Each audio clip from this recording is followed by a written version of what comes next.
Hello students, हमारा आज का जो टॉपिक है it is how to make molecular formula. आप मॉलिक्यूलर फार्मूला कैसे बना सकते हो। हमने काफ़ी फार्मूलाज के नाम सुने हैं, जैसे कि हाइड्रोजन क्लोराइड है, हाइड्रोजन सल्फाइड है, या फिर वाटर है, या फिर कैल्शियम कार्बन टेट्राक्लोराइड है, कैल्शियम ऑक्साइड है, या फिर कैल्शियम कार्बोनेट है। तो ये सारे फार्मूलेज बनते कैसे हैं। तो इसके लिए सबसे पहले हमें जो चाहिए सिंबल, और उससे पहले हमने सेपरेट करने हैं एलिमेंट। देन तो अब जैसे फर्स्ट आ रहा है मेरे पास हाइड्रोजन क्लोराइड, तो इसमें पहले ये देखो कि एलिमेंट कौन कौन से एग्जिस्ट हैं। हाइड्रोजन और क्लोरीन ये दोनों मिलके बना रहे हैं हाइड्रोजन क्लोराइड। तो इट मीन्स पहले मेरे पास आ रहा है हाइड्रोजन, उसका सिंबल आएगा H, और देन मेरे पास आ रहा है क्लोराइड, उसका सिंबल आएगा Cl। ठीक है।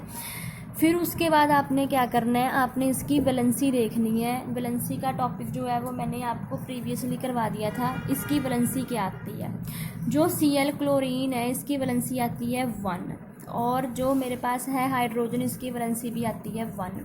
तो इट मीन्स अब इसकी वैलेंसी क्या आएगी, अब यहाँ पे हमने लिख देनी है इसकी वैलेंसी। इसकी वैलेंसी है 1, इसकी भी है 1। हमने इसकी वैलेंसी यहाँ पे और इसकी वैलेंसी यहाँ पे लिखनी है, मीन्स क्रॉस मल्टीप्लाई कर देनी है। तो ये आएगा HCl, तो ये 1 1। इसकी valency it will write in the foot of that element and that valency is write in the foot of that element, means यहाँ पे लिखनी है। तो अब 1 1 को हम मैथमेटिकली भी नहीं लिखते हैं, तो इट मीन्स 1 1 जो है वो ऑलरेडी पता है, नहीं लिखोगे तो पता है कि वो 1 1 है। तो इसका फॉर्मूला बन गया HCl। सिमिलरली सेकंड क्वेश्चन आ रहा है, वो है हमारे पास हाइड्रोजन सल्फाइड। तो पहले हमारे पास जो आ रहा है कि सिंबल लिख लेते हैं। सिंबल कौन कौन सा आ रहा है, हाइड्रोजन का होता है H, और सल्फाइड जो है वो सल्फर से बना है, तो इट मीन्स वो है S। डन। तो ये है हाइड्रोजन सल्फाइड, एक है हाइड्रोजन एक है सल्फाइड। तो हाइड्रोजन का H आएगा और सल्फाइड का S आएगा। अब हाइड्रोजन की वैलेंसी रहती है हमारे पास 1, और जो सल्फर की वैलेंसी है वो रहती है हमारे पास 2।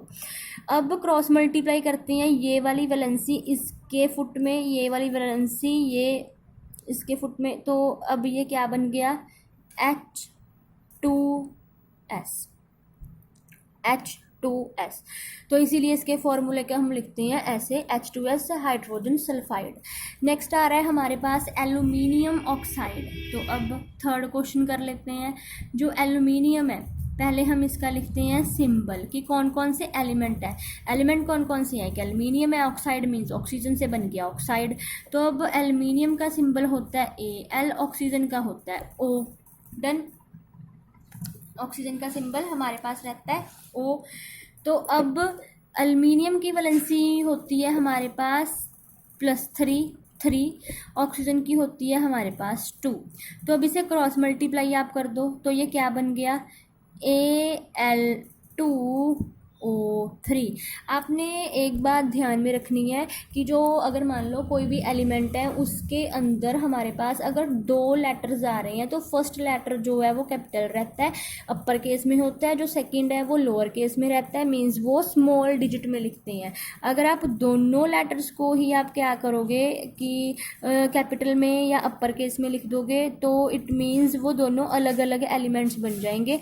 तो अब ये बन गया Al2O3। नेक्स्ट हमारे पास आ रहा है कि कार्बन टेट्राक्लोराइड। तो अब कार्बन का सिंबल C, अब क्लोराइड का Cl। अब जो कार्बन है उसकी वैलेंसी होती है +4, क्लोरीन की 1। तब इसे क्रॉस मल्टीप्लाई कर दो। क्रॉस मल्टीप्लाई करने के बाद ये क्या बन गया, CCl4, कार्बन टेट्राक्लोराइड। तो अब इसे टेट्रा क्यों बोलते हैं, ये टेट्रा इसे प्रोनाउंस कर रहे हैं, मीन्स 4 क्या है, क्लोरीन है, तो कार्बन टेट्राक्लोराइड। और इसके अलावा हमारे पास अब नेक्स्ट मेरे पास कुछ और एलिमेंट्स आ रहे हैं जिन्हें हम बोलते हैं पॉलीएटॉमिक आयंस। पॉलीएटॉमिक आयंस क्या होते हैं? जब एक से ज़्यादा एटम कंबाइन कर जाते हैं। तो अब जैसे एल्यूमिनियम है NH4 पॉजिटिव, हाइड्रोक्साइड है OH negative, nitrate NO3 negative, carbonate जो है हाइड्रोजन कार्बोनेट वो है HCO3 negative, simple carbonate CO3 2 negative, sulphite जो है SO3 2 negative, sulphate SO4 2 negative. तो ये आपको पॉलीएटॉमिक आयंस गिवन है। इनका क्या यूज़ है? अब आपको मान लो फॉर्मूला ये बनाने के लिए दिया हुआ है एल्यूमिनियम या फिर अमोनियम हाइड्रोक्साइड।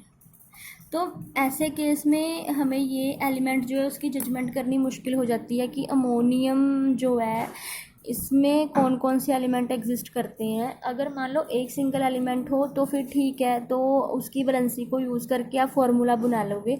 लेकिन अगर पॉलीएटॉमिक मीन्स एक एलिमेंट में ही एक से ज़्यादा एटम एग्जिस्ट कर रहे हैं, तो उसे लिखने के लिए आपने क्या करना है? अब जो अमोनियम है इसका सिंबल है मैंने आपको बता दिया NH4, जो हाइड्रोक्साइड है उसका है OH।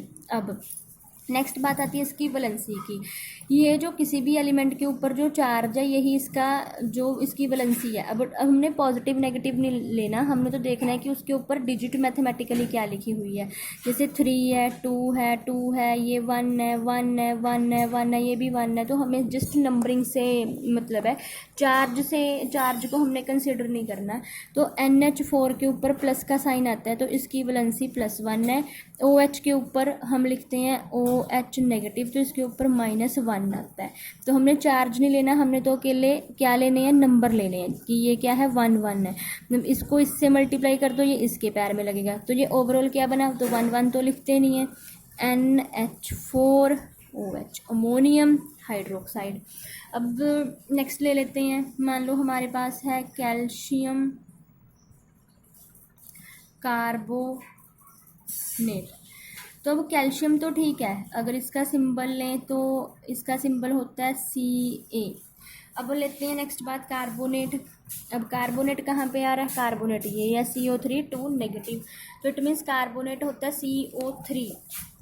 तो कार्बोनेट आएगा हमारे पास CO3। अब इसके बाद आती है इसकी वैलेंसी की टर्न। कैल्शियम की वैलेंसी होती है 2, कार्बोनेट की वैलेंसी भी है 2।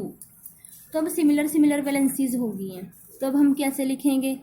Ca2 CO3 bracket 2। अब क्योंकि ये डिजिट जो है, ये जो नंबर है ये सेम है, तो ये 2 से 2 क्या हो जाएगा? कैंसिल हो जाएगा। तो हमारे पास आएगा CaCO3, ये बन गया कैल्शियम कार्बोनेट। तो जो पॉलीएटॉमिक आयंस होते हैं जिनमें एक से ज़्यादा एटम एग्जिस्ट करते हैं या एलिमेंट एग्जिस्ट करते हैं, उनमें आपने उसकी वैलेंसी फाइंड करने में दिक्कत रहती है। तो इसीलिए उसका जो चार्ज रहता है वही उसकी वैलेंसी होती है। ठीक है। अब मान लो आपको दे दें हम सोडियम नाइट्रेट। तो अब सोडियम का जो सिंबल है वो रहता है Na, नाइट्रेट का होता है NO3। एक्चुअल में जो नाइट्रेट है उसका होता है NO3 नेगेटिव। तो इसकी वैलेंसी यही है 1। तो अब इसकी वैलेंसी 1, इसकी भी 1, तो हम क्या लिखेंगे? क्रॉस मल्टीप्लाई हो गई तो NaNO3। आई होप आपको इस वीडियो से समझ आ गया होगा that how to write molecular formula. If yet you have any query then you can ask me, and if you had not subscribed my channel then please subscribe it also and like and comment also. Thank you.